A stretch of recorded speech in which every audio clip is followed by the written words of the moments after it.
Olá, estamos começando mais um Rio TV Debate, hoje falando sobre prevenção da obesidade. Considerado um problema grave de saúde pública, a obesidade está cada vez mais presente em nossa sociedade e se tornou um grande desafio para os próximos anos. De acordo com uma pesquisa do Ministério da Saúde, 1 em cada 5 pessoas é obesa e 1 em cada 3 crianças no Brasil está pesando mais do que o recomendado. Quais os principais problemas da obesidade e quais os desafios para reverter esse quadro? Para falar sobre o assunto, recebemos hoje no nosso programa o vereador Felipe Michel, a endocrinologista Lívia Lugarinho Corrêa de Mello, do Instituto Estadual de Diabetes e Endocrinologia, a nutricionista Aline Ribeiro, do Instituto de Nutrição Anis Dias, e a nutricionista Kelly Gonzaga, diretora da Associação de Nutrição do Estado do Rio de Janeiro. Eu agradeço aqui já, primeiramente, a presença de todos e passo a minha pergunta para a doutora Aline. Aline, como é que vocês têm trabalhado na questão lá no Instituto, esses novos dados que temos aí do Ministério da Saúde? Então, o Instituto de Nutrição Anis Dias, ele é um órgão que coordena as ações de alimentação e nutrição na Prefeitura, do Rio de Janeiro. Hoje ele está na Secretaria Municipal de Saúde, na Subsecretaria de Vigilância Sanitária e Fiscalização em Zoonoses, e o Instituto ele sempre trabalhou com essa questão da promoção à saúde, da promoção da alimentação saudável. É claro que é importante sempre o acompanhamento, a vigilância alimentar e nutricional. Esses dados tornam essa agenda cada vez mais cara, a gente precisa de um olhar cada vez mais cuidadoso, com mais atenção, mas há algum tempo o Instituto já pratica esse cuidado, essa condição de estar trabalhando cada vez mais com ações educativas, com capacitação de profissionais, por exemplo, para além da refeição. A gente capacita junto com as CAPs a questão do aleitamento materno, da alimentação complementar. É importante a gente pensar bem cedo, quando o bebê ele ainda está sendo formado na barriga da mãe, onde essa mãe está, qual é o contexto, qual é o cenário, como que essa criança ela vai se alimentar, quando ela vai para a escola. Hoje o Instituto ele é o responsável técnico pelo Programa Nacional de Alimentação Escolar, que é um programa conduzido, construído com outras pessoas, junto com a Secretaria Municipal de Educação e também os órgãos controladores. Claro que os diretores que estão na ponta da escola estão sempre executando o programa também, mas esse programa ele é uma grande estratégia quando a gente pensa em promoção à alimentação saudável, de segurança alimentar e nutricional. E hoje, quantas escolas participam dessas ações do Instituto e alunos, A gente tem um número bem significativo, Sim, a gente tem uma rede bem significativa, bem expansiva. São 1.500, mais de 1.500 unidades escolares, em torno de 700 mil alunos matriculados, da creche até o 6º ano. E acho que a gente produz por dia em torno de 1 milhão de refeições. Então, é uma responsabilidade que a gente precisa cuidar, E também, diante desse cenário, o quanto que o ambiente escolar ele acaba tendo um papel protetor, promotor, porque para além da produção de refeições, a gente tem também o projeto político-pedagógico, que a gente vai estar junto com os professores, trabalhando todos esses assuntos, e as crianças acaba sendo muito interessante porque elas levam toda essa discussão para casa, para a família. Pois é, a gente vê essas ações, a família, a importância da família, a importância da escola e a importância do poder público, não é mesmo, vereador? Temos um projeto aqui na Câmara. Com certeza. Primeiro dizer que é um prazer estar mais uma vez aqui na TV Câmara, num debate muito produtivo, cercado aqui de 4 mulheres envolvidas com essa causa da obesidade, e dizer que isso é um projeto de lei de minha autoria com o vereador Dr. Carlos Eduardo, e nós elaboramos junto, numa roda de conversa, junto com até um amigo que é o Bola 7, um torcedor ilustre do Vasco da Gama, que tinha 190 quilos, hoje ele está com 90 quilos após fazer sua cirurgia, é um defensor dessa bandeira. É o Plano Municipal de Prevenção à Obesidade, justamente para nós, cada vez mais, que o Poder Executivo possa fazer palestras, preparar melhor os seus profissionais que estão lá na ponta, todos os setores da Prefeitura da cidade do Rio de Janeiro, porque quando a gente fala de obesidade, a gente fica muito preso à área da saúde, mas envolve todas as áreas, a área do esporte da nossa cidade, a área da cultura, porque nós precisamos sim levar cada vez mais esse debate para todos os meios do setor executivo da Prefeitura da cidade do Rio de Janeiro. Precisamos levar palestras, preparar os profissionais, levar informações, porque eu tenho certeza absoluta que a população da cidade do Rio de Janeiro continua ainda pouco informada, ela pode ser mais. E também levar tudo que possa ser para poder colaborar com todo aquele que luta contra a obesidade. Então são palestras, preparar os profissionais, esse é o nosso projeto. E também colocar cada vez mais o esporte, porque o esporte precisa estar presente para evitar a obesidade. E se já estiver obeso, o esporte também é uma excelente ferramenta para poder combater a obesidade. Então, esse projeto é para mobilizar a prefeitura, todo o executivo, de forma que leve para a população as informações e um tratamento. E essas ações serão realizadas assim que o projeto estiver em andamento, né? Como é que vai ser o trabalho? Primeiro nós precisamos aprovar esse projeto e aí desenvolver com todas as secretarias que possam facilitar a vida. E principal é a saúde, a educação e o esporte. Porque conforme o esporte, as pessoas olham muito o esporte como um lazer às vezes. O esporte não é um lazer apenas. O esporte é política pública. O esporte, ele é saúde, ele é educação, ele é social. E esse caso especificamente, as pessoas chegam à obesidade pelo problema de alimentação ou algum problema de saúde e a falta de atividade física. Então, precisamos levar cada vez mais o esporte para nossas crianças, os nossos jovens, todos nós da população, a nossa melhor idade, porque o esporte ele combate a obesidade e aquele que já está obeso, ele melhora a autoestima e motiva para ir firme nessa luta. Então, o esporte também é muito importante e a população precisa ter acesso. E as nossas crianças, os nossos jovens, nas escolas municipais, precisam cada vez mais praticar a sua atividade física. Precisamos cada vez mais construir quadras, por isso que eu também sou um defensor do GEL, é o Ginásio Experimental Olímpico, que a criança entra às 7h30 da manhã, sai às 16h30, ela estuda e pratica a sua atividade física. Então, isso é o esporte. O esporte é essa ferramenta que pode revolucionar em todos os sentidos. Com certeza. Kelly, nessa fala até do vereador, passando tantas informações, esse trabalho também vocês fazem, né? Sim. Levando essa informação para a comunidade em vários segmentos. Sim, eu sou diretora da Associação de Nutrição do Estado do Rio e um dos nossos trabalhos, nós somos uma entidade de utilidade pública e por sermos assim, a gente leva essa discussão da alimentação saudável para a população de um modo geral. Então a gente procura estar presente nos ambientes públicos, nas praças, nas academias, nos lugares onde as pessoas discutem a questão da alimentação saudável, levando essa conscientização e transformando a questão da alimentação numa coisa simples, porque geralmente quando se fala de nutricionista se relaciona muito à dieta e aí é um período em que você está restrito da alimentação e na verdade o que a gente diz é que a dieta é a nossa vida, então faz parte da nossa vida, então é importante que a gente tenha o conhecimento da importância da alimentação, que através da alimentação você consegue fazer toda essa prevenção da obesidade, que é uma doença. A obesidade, é importante que a gente esclareça a população que a obesidade é uma doença grave, inflamatória, que pode submeter o indivíduo a várias outras doenças, como diabetes, hipertensão, câncer, né? Por que não dizer que as pessoas geralmente não associam a obesidade ao câncer de mama, por exemplo, que é muito comum. E aí a gente tem que esclarecer para as pessoas que não é ser gordinho ou ser magrinho, não é uma questão estética, e sim uma questão de prevenção de saúde. Com certeza. E essa questão da saúde também eu passo aqui para a doutora Lívia, né? Que é quando já chega lá o problema, né? A gente falou da prevenção e aí o problema chega lá para vocês. Como é que é feito esse trabalho lá, doutora Lívia?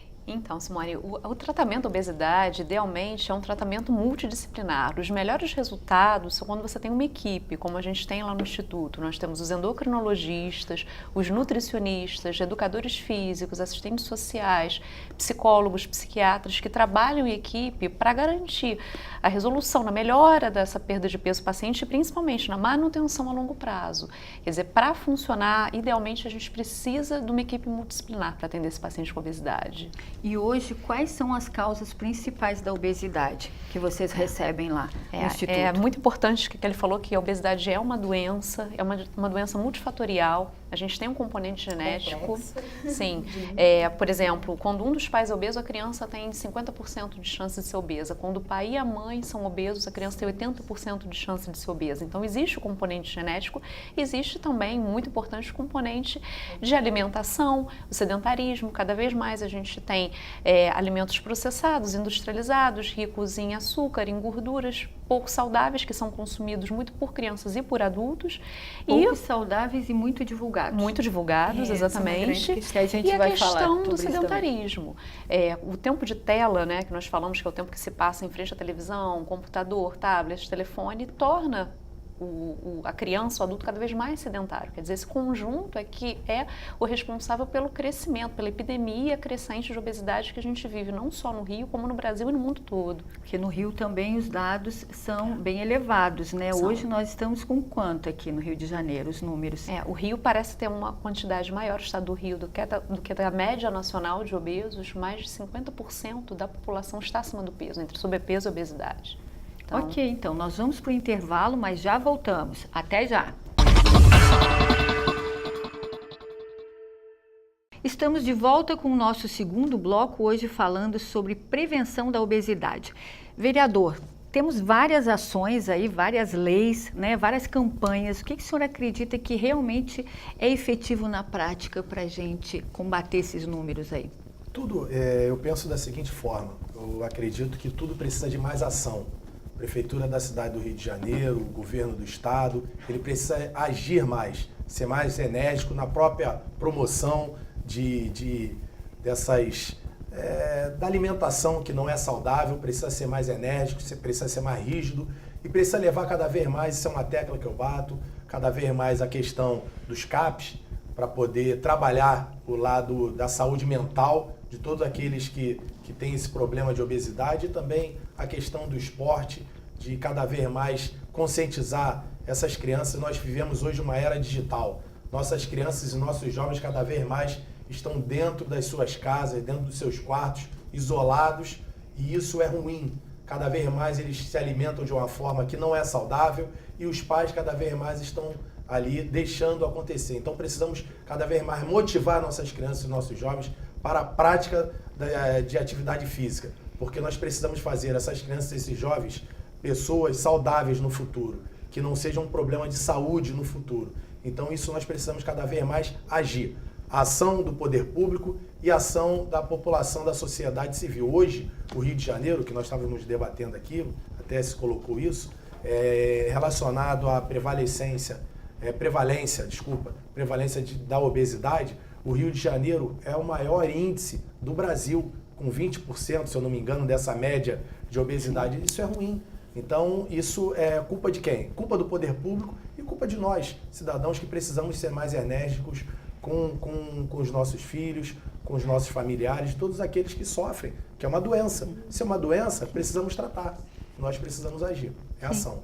Doutora Aline, o vereador falou a questão das novas tecnologias aí, trazendo cada vez mais a criança para um sedentarismo, né? Antes a gente reclamava da televisão e a gente fala hoje do celular, do computador como um vilão também, né? Como é que vocês sentem isso com o trabalho realizado nas escolas? Isso é muito trabalhado também, né? Sim, isso é bastante trabalhado e como a Lívia estava colocando, eu acho que essa é uma questão que realmente, como ela é multifatorial, todos os segmentos envolvidos, né, as políticas públicas, os programas, elas precisam conversar, elas precisam interagir, né? E cada vez mais a gente vem percebendo isso e vem atuando até, por exemplo, na forma como se faz uma atividade, de uma ação que envolve alimentação e nutrição. Isso pode ser feito junto, uma forma ativa. Por exemplo, a gente tem um jogo que a gente utiliza bastante, que é a amarelinha, que você vai respondendo perguntas sobre alimentação e você vai se movimentando ao mesmo tempo.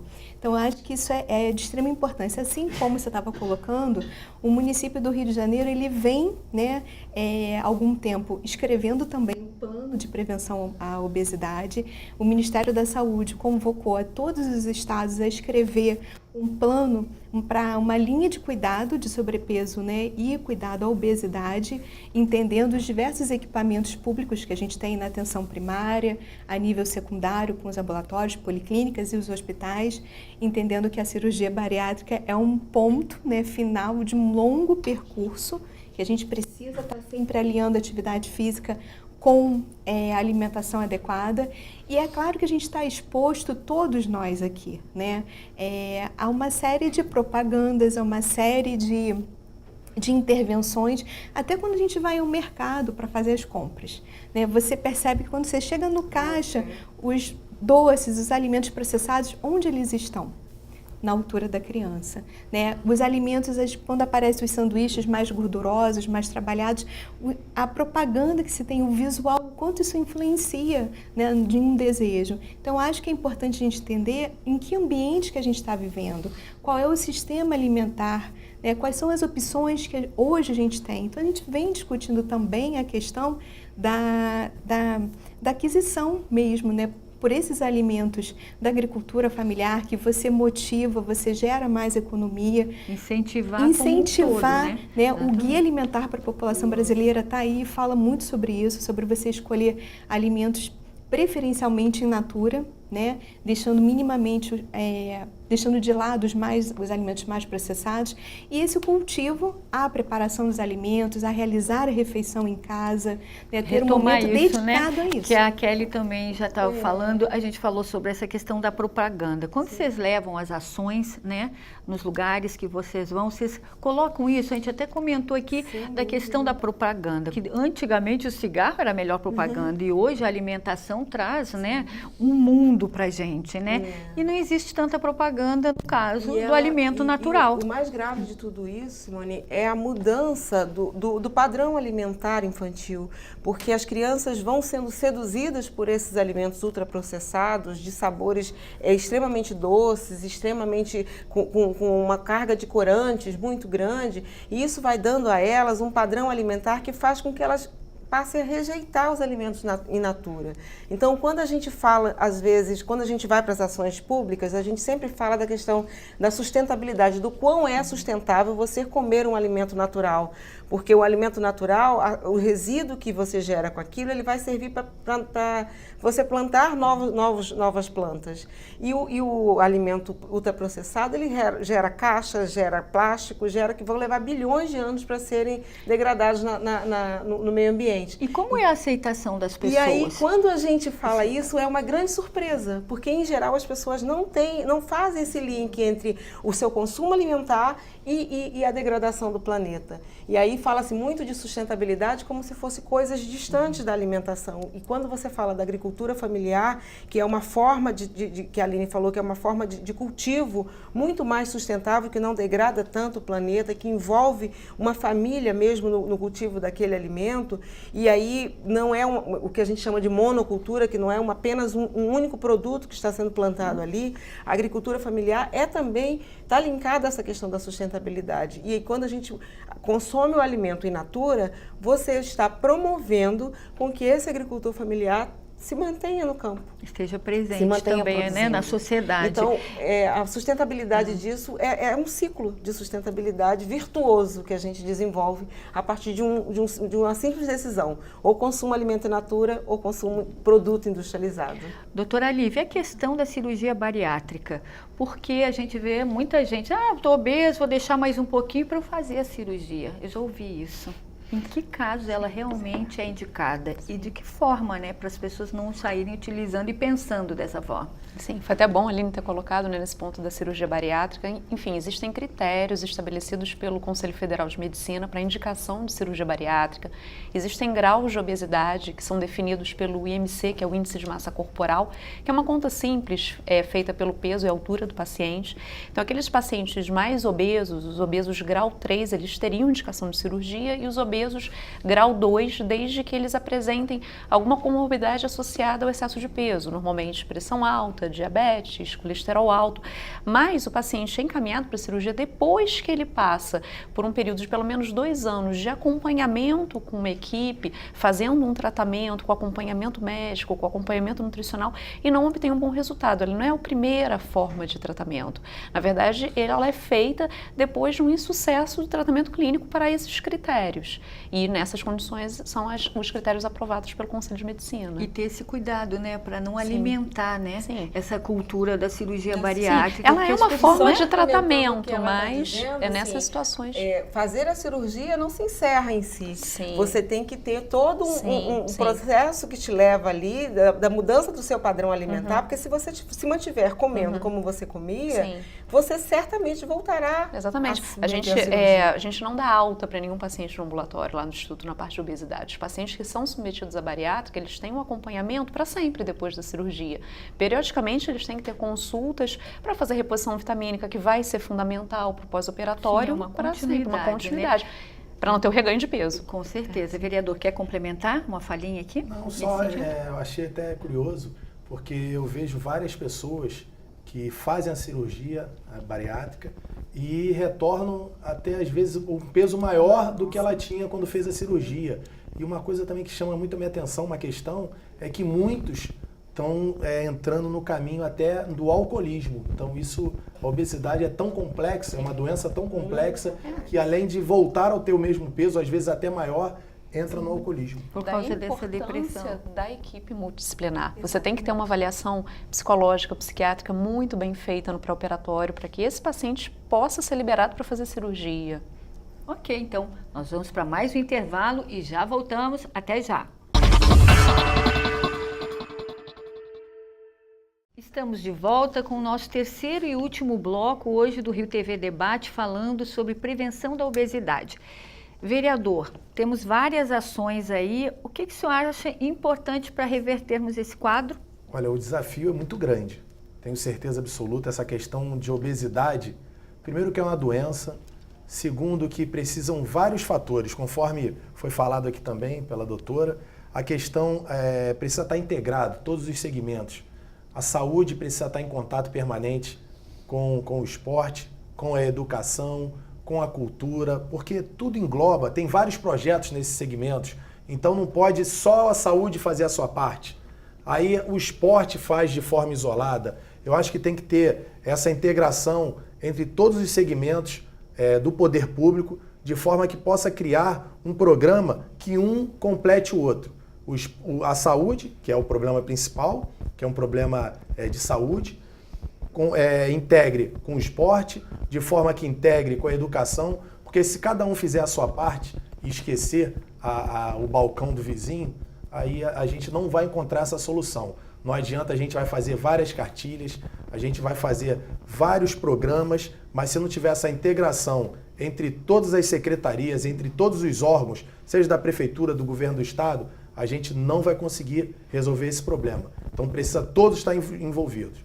O legislativo, o executivo e a sociedade. Porque a sociedade também precisa, porque hoje a coisa mais simples que tem são os pais se alimentarem mal, deixar os seus filhos também isolados dentro de um quarto e se alimentando mal. Então isso cria uma cadeia cada vez mais ruim e que a gente não vai encontrar solução. E daqui para frente, cada vez mais a gente vai ver um nível de obesidade muito maior. Então precisamos todos nos mobilizar para que a gente possa conseguir uma solução. É delicado? É complicado? Mas tem caminho, tem solução. Todos nós precisamos nos unir. Pois é, e um fato que o senhor coloca aí da importância das atividades que a gente sabe, a Lívia enfrenta isso lá no Instituto, né? Como a questão da violência que as pessoas alegam que não tem como fazer a atividade, né? Sim. Muitas vezes nós perguntamos para os pacientes por que você não faz a atividade física regular? É uma questão de saúde, alguma contraindicação cardíaca, ortopédica? Muitas vezes não. O paciente pode, liberado clinicamente para fazer atividade física, mas ou não tem condição financeira de pagar uma academia e não se sente seguro para fazer alguma atividade física na rua, ou também não tem uma estrutura que lhe permita fazer uma atividade física, uma ciclovia, uma praça que tem alguns equipamentos com boa manutenção adequados para que eles façam uma atividade física regular. Sim. Isso é um problema. A importância sempre do senhor falando desses espaços, né? Com certeza, pra até atividade. a gente, em termos da segurança, um exemplo bem claro, tem um local ali na região da Praça Seca, em Jacarepaguá, aqui na cidade do Rio de Janeiro, e que o nosso espaço é dentro de uma policlínica e que ali as pessoas não estão conseguindo fazer sua atividade física por conta do problema de segurança. E aí isso é uma questão que é ruim, não consegue ter acesso. E então envolve que a obesidade também, a segurança precisa estar presente. Sim. E a outra questão, agora com a MP, medida provisória lá do presidente Michel Temer, que vai tirar recurso do esporte para levar para a segurança. Isso também não se resolve, porque o esporte também é a segurança. Sim. Então a gente precisa olhar para essas questões, para o esporte como uma maneira de política pública, que possa levar verdadeiramente o bem-estar da população da cidade do Rio de Janeiro. Se a gente não olhar dessa forma, com todos os envolvidos, fica difícil. Agora, uma questão importante dentro dos dados do Ministério da Saúde agora é que foi a redução de consumo do suco artificial e do refrigerante.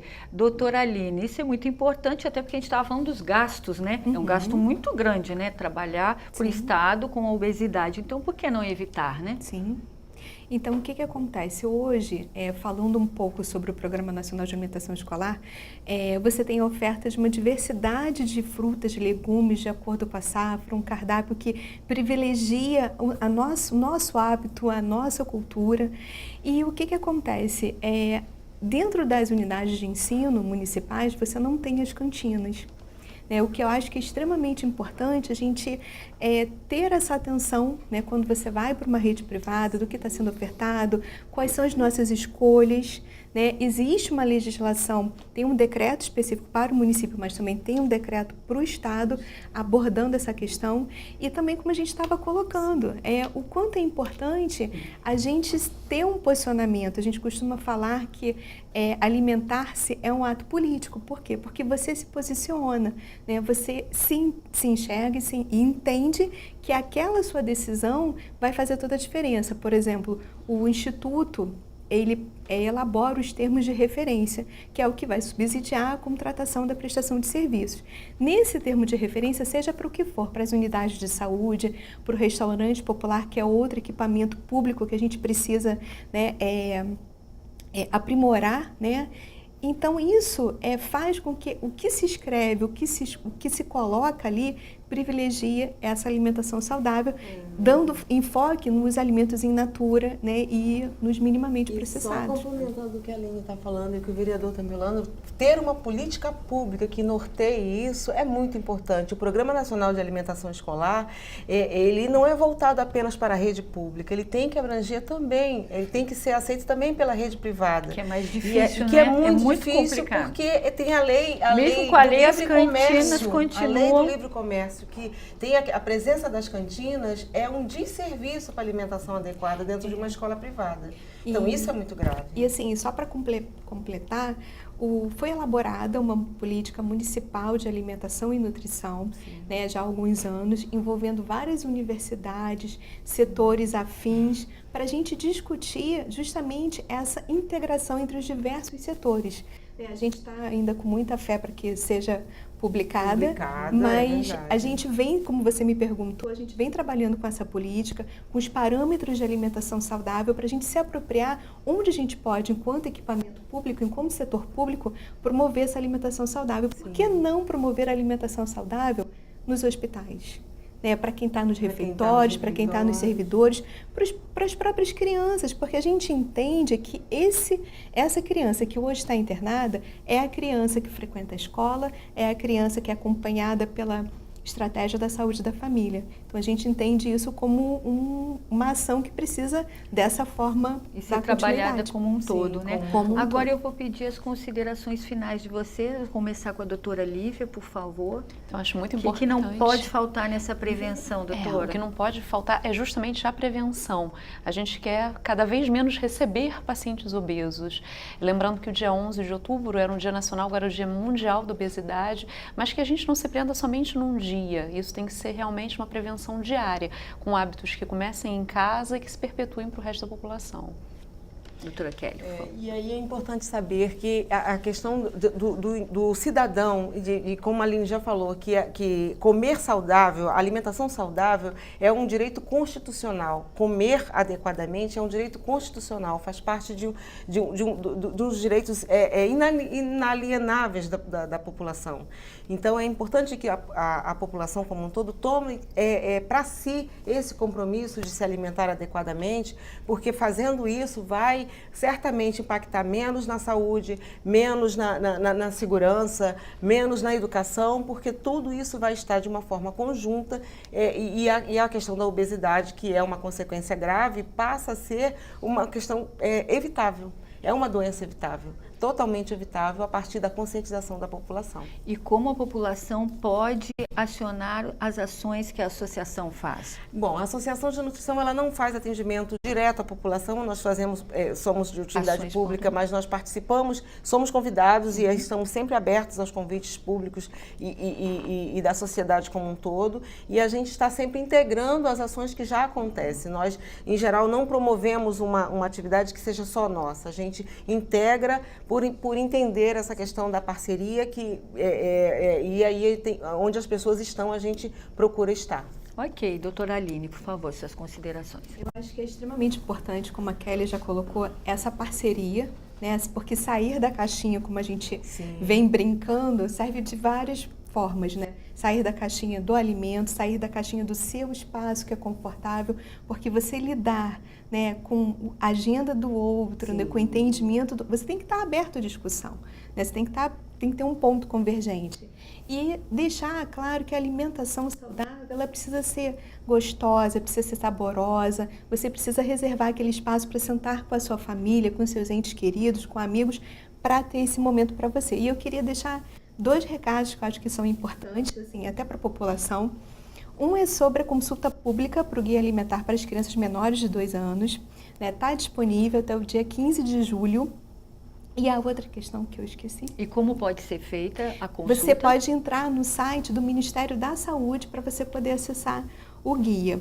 E também falar que em 2019, entendendo o aleitamento materno, né, a promoção e o apoio que a gente tem ao aleitamento materno, haverá no ano que vem um encontro nacional de aleitamento materno, assim como o encontro nacional de alimentação complementar e, ao mesmo tempo, uma conferência internacional para estar falando sobre essas políticas sobre aleitamento. Ok, obrigada. Vereador.